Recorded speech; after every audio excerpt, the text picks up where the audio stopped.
5 men, or sometimes 5 women, or sometimes 5 people strike back at an oppressive Yakuza group by committing a grand-scale heist. It was supposed to be the perfect plan, until something went wrong.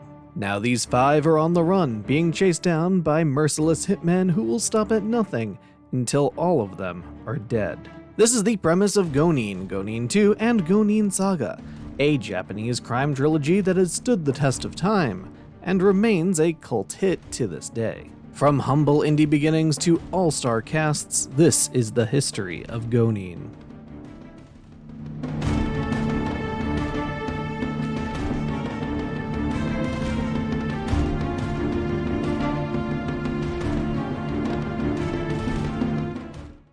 Before we can dive into the Gonin world, we have to talk about Takashi Ishii, the writer and director of all 3 Gonin films. Before Gonin, Ishii was a manga writer and illustrator whose work often centered around violent and dark subject matter.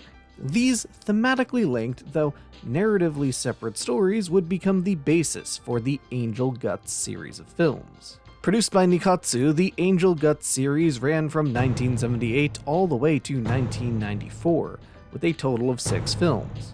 These films were, to put it bluntly, porn. But aside from the sex, they're films about female characters entering into dark and seedy worlds and overcoming that adversity in the end. Mostly, at least. I'm not going to try to oversell these as anything more than what they are. Every entry in the Angel Guts series was written by Takashi Ishii, but only the last 2 were directed by him. The series has its own history and production, but for the purposes of this video, we only really need to look at one entry. And appropriately, it is the 5th entry into the series, Red Vertigo. This is Ishii's directorial debut, and also one of the first films where he would collaborate with Naoto Takenaka. In this film, Takenaka plays a downtrodden salaryman who accidentally hits the main character, Nami, with his car. Not wanting to face charges for a hit and run, he takes her into his car and, well, assaults her. What follows is a budding romance between rapist and victim that, while completely problematic and absolutely in bad taste, actually has you kind of rooting for them. Takenaka has acted in films since the mid-80s, with over 300 acting credits currently. However, at the time of Angel Guts, he was much less prolific. Before Red Vertigo, Takenaka was actually familiar with Ishii's manga, having read it in middle school despite all the sex and violence in it, or honestly, maybe because of it. The two developed a friendship on set, and one day Takenaka came to Ishii with an idea. Paraphrasing, he said, "Hey, you know that American movie that just came out, Reservoir Dogs? Why don't you make a movie like that with all men?" And Ishii, who up until that point had written stories primarily focused on women in peril, said, okay. With that, Gonin began production.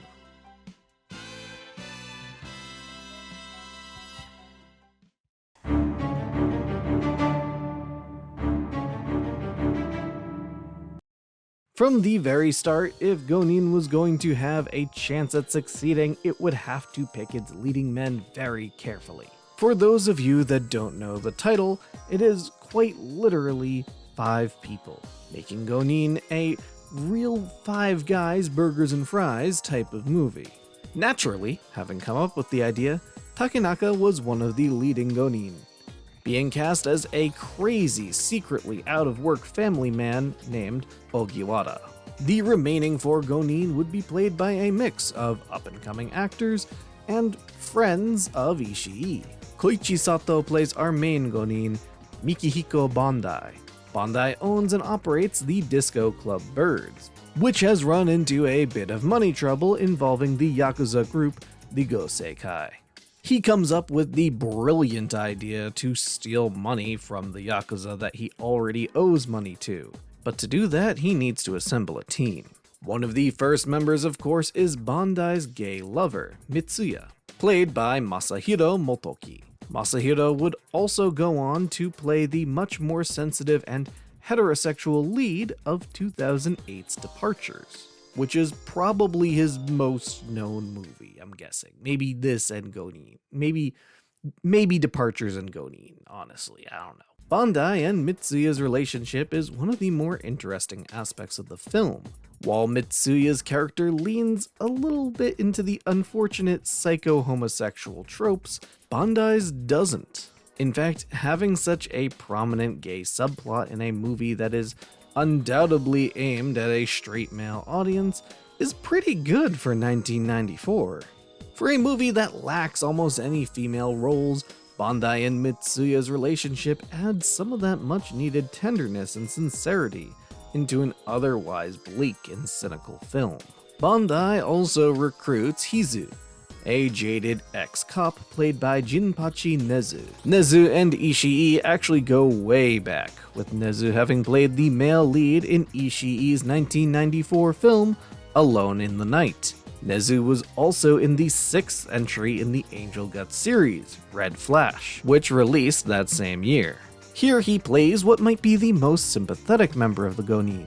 Hizu has a family, and clearly had a strong sense of justice, though might be eroded away at this point. Easily, he has enough strength to be the lead of the film, and he's just a supporting character in this. Finally, rounding out our Gonin is Jimmy, played by Kippei Shina. Much like Nezu, Shina was also in Ishii's Alone in the Night, and went on to work with directors like Takeshi Miike and Takeshi Kitano. I guess he really just stays to the Takeshis. Here he plays a half-Thai pimp, looking to get money to buy a fake passport for his girlfriend, Nami. We'll get back to Jimmy and Nami in a moment, but for now, let's move along. This oddball collection of 5 men set out to steal money from the Gosei Kai, and it doesn't go exactly as planned.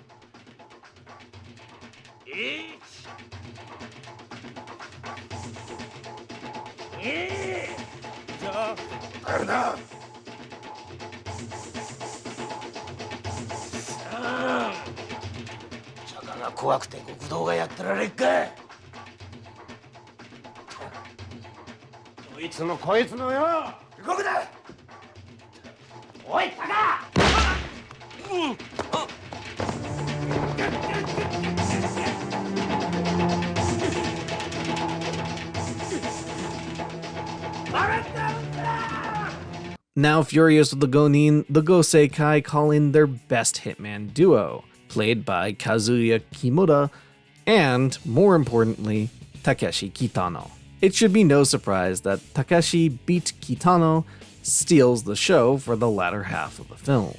His hitman is wild, ruthless, and unstoppable. One by one, the Gonin are picked off, and it never feels like a fair fight. I would call this Kitano's Terminator, but he just injects so much personality into this hitman that it's not even a fair comparison. This is made all the more impressive that he was filmed just after the famous motor scooter accident that partially paralyzed half his face. The bandage over his eye, while adding to his character's menacing look, is real, and at the time his eye was actually leaking fluid as they were shooting. One by one, the Gonin are picked off by Kitano and Kimura, but there's 2 deaths that I want to highlight. Scenes that are more brutal and make Gonin stand out among other Yakuza movies that were around that time. The first one is Jimmy, whose torture sequence happens simultaneously with his girlfriend's rape and murder, literally just across the room. It's an absolutely brutal scene at a point in the film where things hadn't gotten anywhere near that violent or bloody yet. And despite this horrific scene, it's capped off with a comedic beat, as Jimmy confronts the Yakuza dressed in his girlfriend's bloody clothes, and is just immediately killed by Kitano.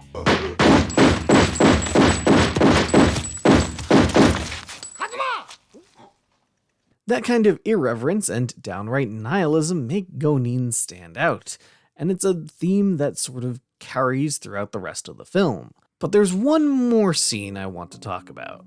For most of the movie, Ogiwara is a comic relief character. He shows up in the beginning waving around a baseball bat, acting entirely crazy, and at no point does the audience ever get a clue as to what's going on in his head. That is, until this point in the movie. While Ogiwara has been talking about his family this whole movie, it's when he returns home and slowly starts to go through his house that we realize the horrible truth about what really happened to them. あんたなんかと結婚しなければよかったわ。もっといい縁談があったのよ。兄弟での背の高い人よ。ふざけんじゃねえ、俺野郎！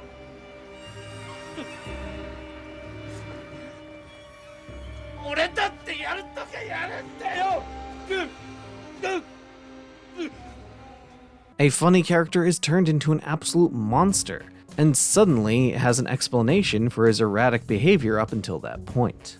This whole scene is built up by showing the rotting bodies of his family members just off screen and just out of focus enough for you to get the idea, until you're forced to come face to face with them, only for Kitano to come in and unceremoniously kill off Ogiwara. Overall, it's actually a pretty intense scene, and I just want to highlight Ogiwara and Jimmy's deaths to make a point. Gonin is a crime movie, but Ishii directs it like a horror movie. And that's part of what makes Gonin so unique and effective. Even outside of those two deaths, the latter half of this movie is much closer to a slasher than a crime film. Each one of the Gonin is taken out without so much as a chance for survival. And overall, I think that's why it endured. When released into Japanese cinemas, Gonin didn't do so well. But when it hit home video, suddenly it was the top 5 in video rental stores across Japan.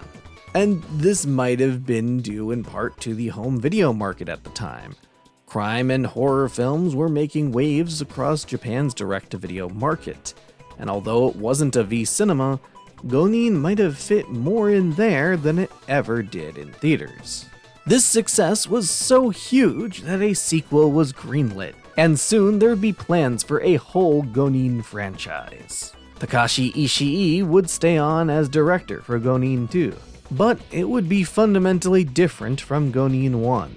Ishii, who, up until Gonin had only written stories that primarily focused on women in peril, wanted to make Gonine 2's main cast all women.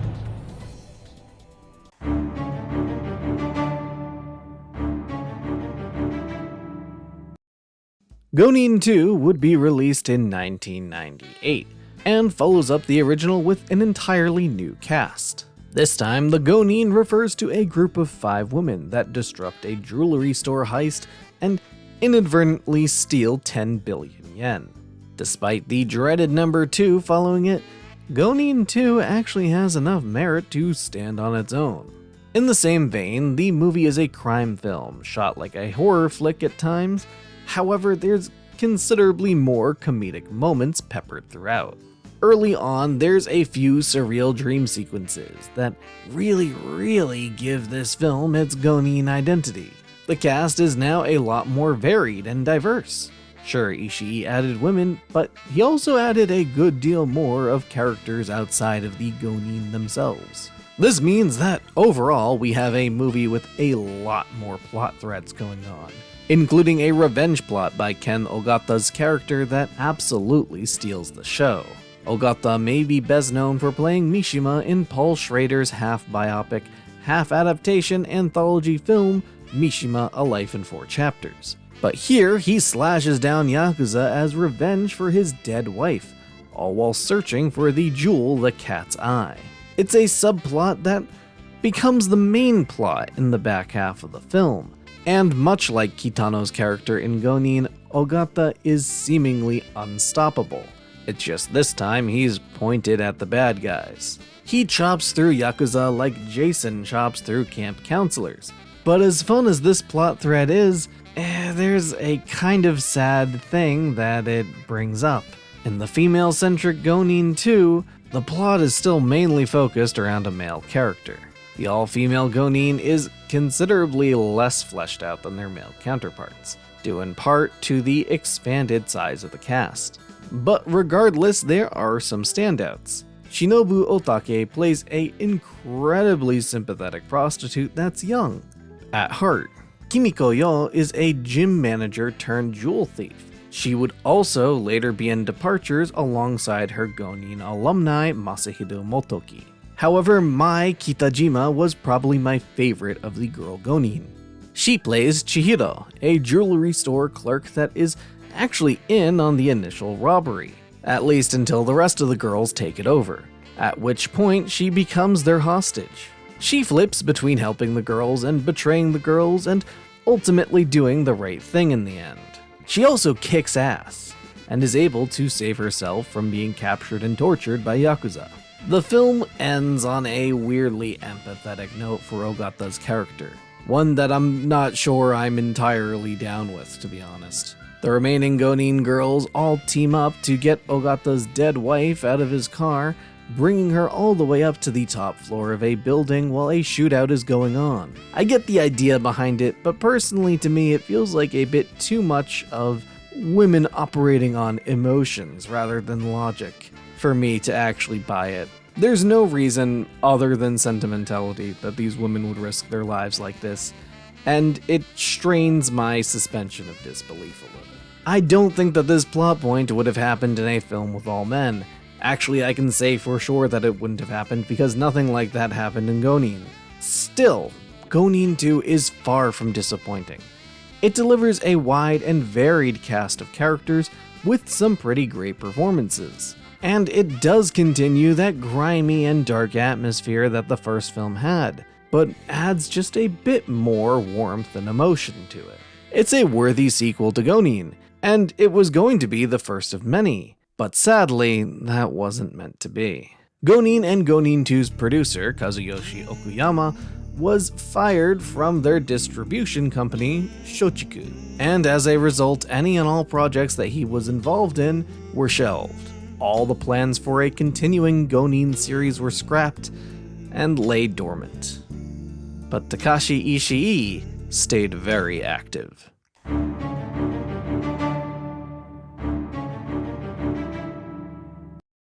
Ishii would continue his career as a filmmaker, sticking to his familiar themes of sex and violence. He would work with almost all of the big film distributors in Japan, but it wasn't until 2013 that Ishii would partner with Kadokawa Pictures for his film Hello, My Dolly Girlfriend.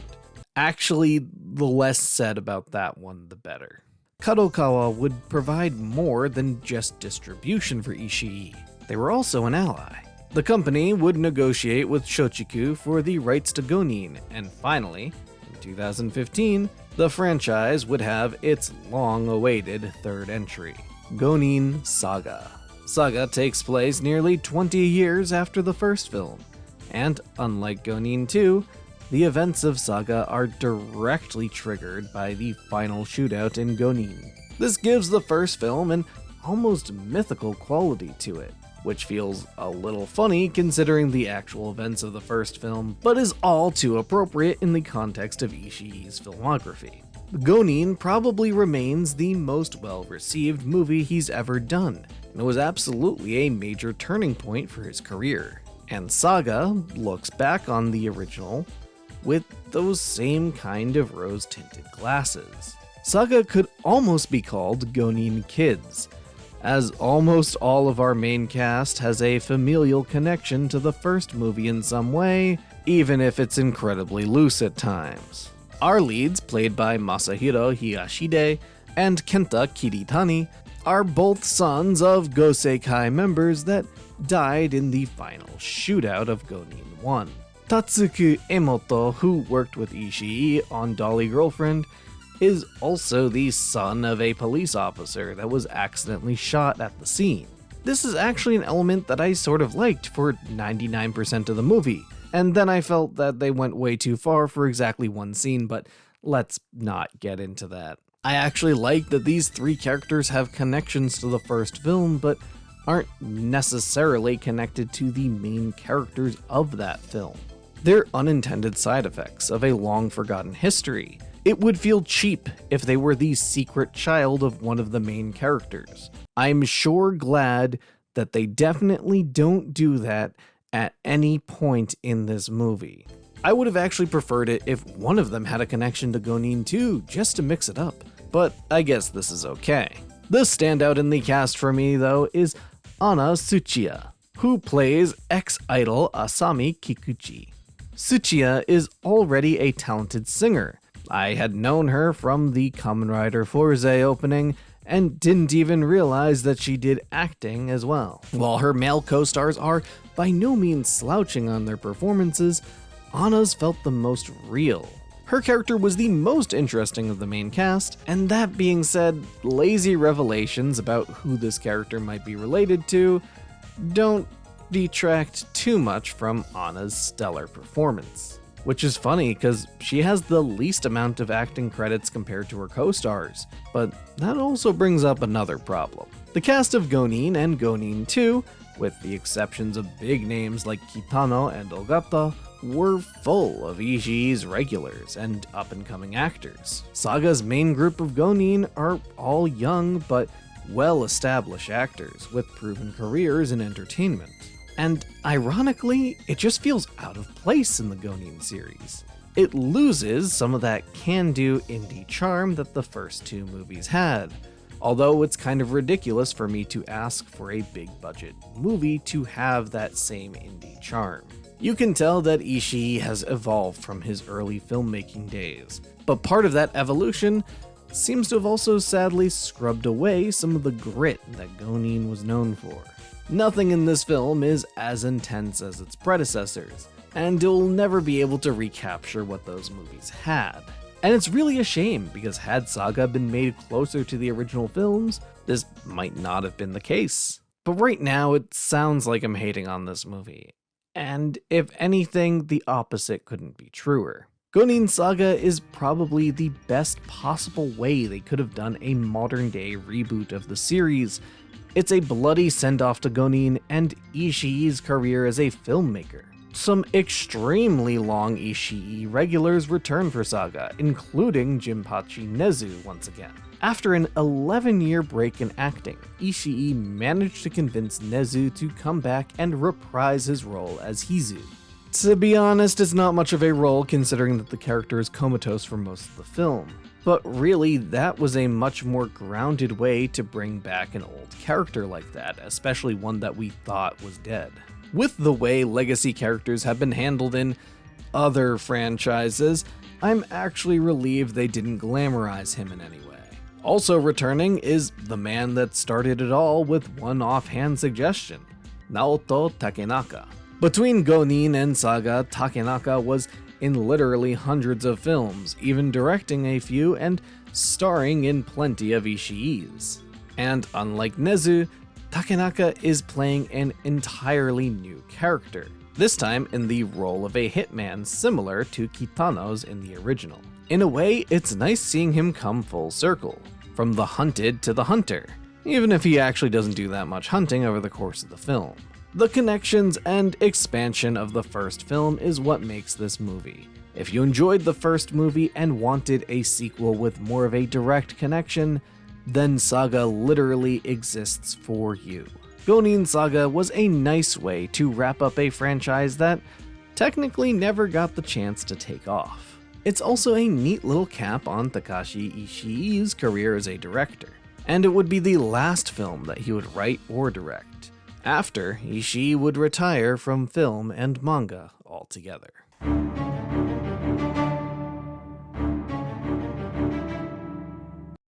Gonin as a series is really interesting, and while the first one is the only absolute must-watch, the other two are definitely worth your time. As a franchise, the films are a bit of an enigma. Sometimes they're completely disconnected from each other, and other times their plots are intrinsically linked. The initial idea just seemed to be that each movie would be about 5 people committing a heist and having it go wrong, which is actually such a simple formula that it really is a shame we didn't have more movies in the series. I would have gone for a total of 5, no more, no less. We can keep Saga at the end, it's good to return to the first film, but I can't help but wonder, what those other hypothetical Gonin films would be. I can say that my dream Gonin movie would be one where the Goseikai have gotten so fed up with Gonin-type heists that they hire a group of godlike and omniscient assassins. They would be called the Smith Syndicate, but would be better known as Killer 7. Of course, that would never get made, but the point is that Gonin premise is so simple that there actually is a lot of untapped potential there. The series is about flaws, flawed heists done by flawed people. They're not master criminals, they're never even successful. They're washed up, they're damaged, and sometimes they're absolute monsters. It's almost expected that they make mistakes along the way. And to me, that's the appeal of Gonin. Just 1 year after the release of Gonine Saga, Jinpachi Nezu would pass away, making Saga the final film in his impressive decades-long career as an actor. In 2022, after 3 years of battling cancer, Takashi Ishii would pass away. He left behind a legacy of beautifully drawn violence and dark underworld dramas that are just as evocative and subversive today, if not more so. His breakout movie, his surprise indie hit Gonin, will always leave us wanting another look into that dark, cynical, but all too human part of ourselves.